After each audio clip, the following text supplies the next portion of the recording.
What up, YouTube? This is the Angry Goat. I'm going to be doing a video game review of Metal Slug.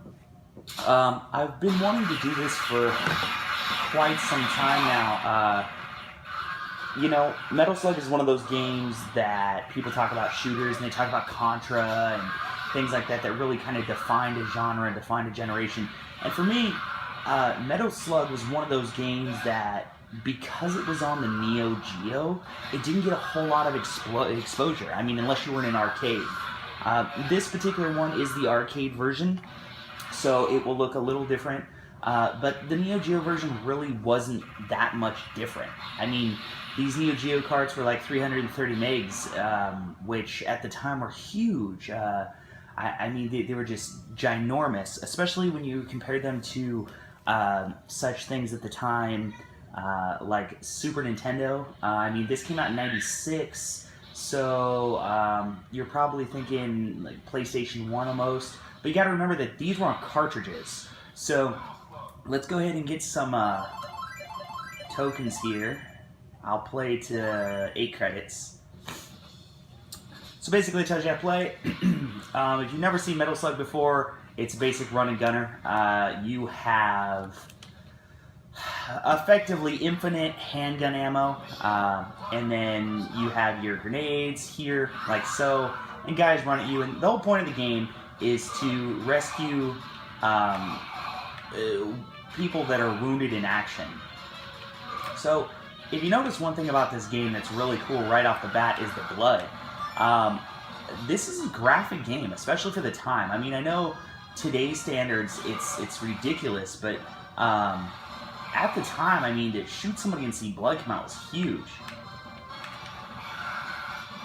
So there's one of my POWs right there, and if you just run up and hit the button, and then he gives you something, typically a medal or a gun or something additional. See, and they'll actually run over to you. He says, "Thank you." Gives me a heavy machine gun, which I already have. Thanks for nothing, buddy. I already got it.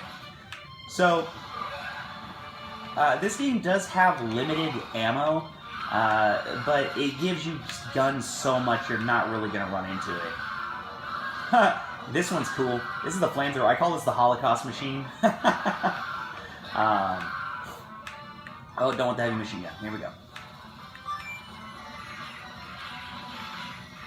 And many times it'll give you the right gun for the job. Like this one, you could shoot these grenades as they come down. See? So, I mean, it took away the flamethrower or the Holocaust machine, and it gave me this.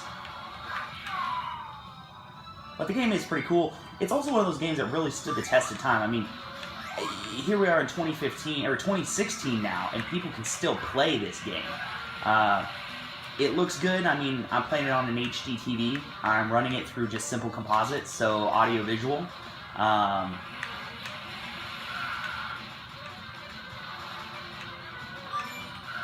So, I don't know, it's kind of cool. It's fuck. It's kind of cool just to see, you know. But, oh, this is one of the cool things about the game. So, it's got vehicles. So, it's got this tank thing, right? And, hang on a second.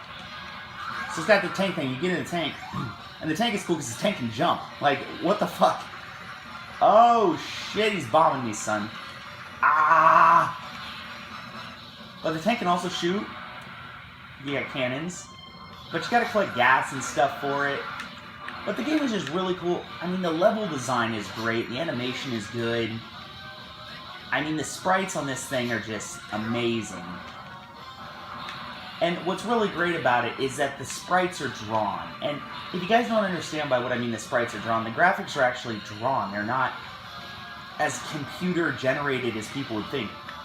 What I mean by that, computer generated versus drawn sprites, really big difference. Like take Virtua Fighter or Star Fox. Those are graphically rendered, computer enhanced games. Okay, this is it's still a graphically enhanced game, but throw grenades at this fool. There we go.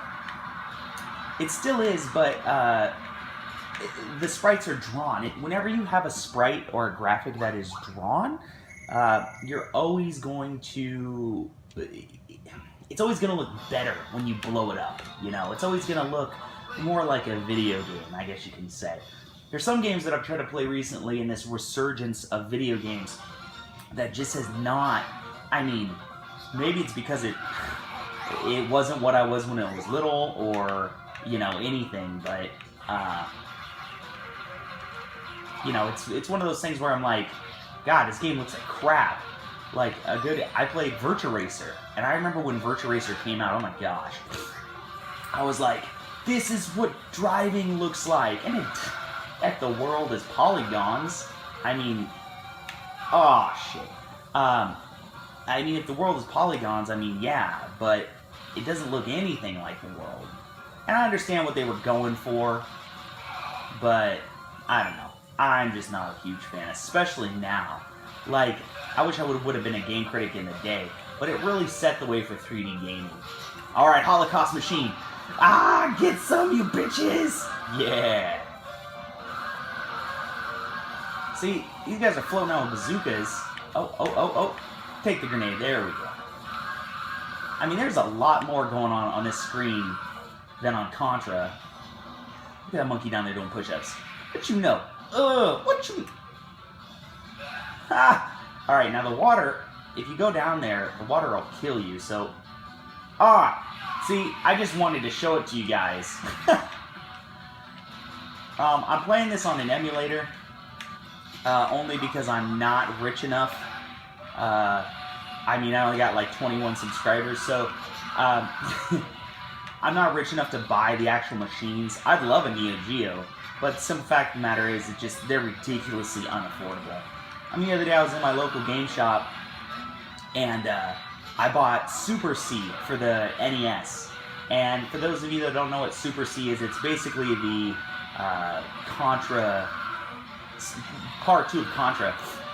And I go in there and the guy said, I was like, hey, how much was Super C? And he's like, and he pulls out his phone, and I'm like, oh, okay, what's he doing? And he went to this website, Video Game Price Checker, some shit like that, videogamepricestore.com or something.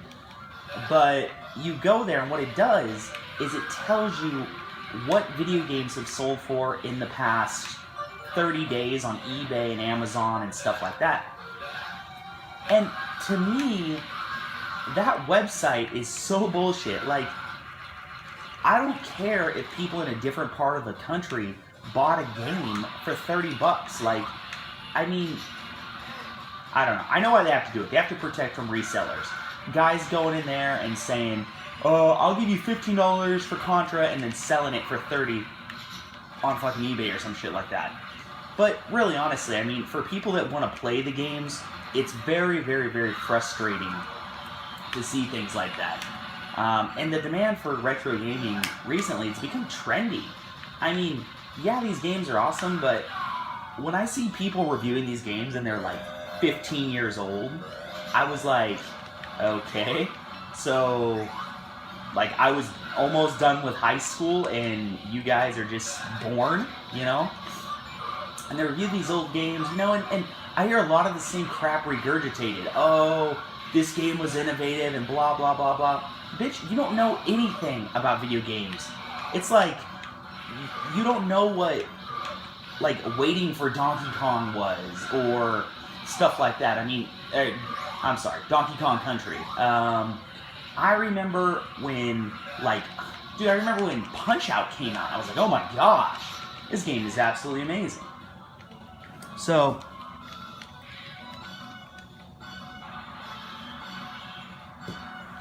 alright. So I'm going to go ahead and try to beat this boss here in under a minute so I can go and upload this bad boy to YouTube.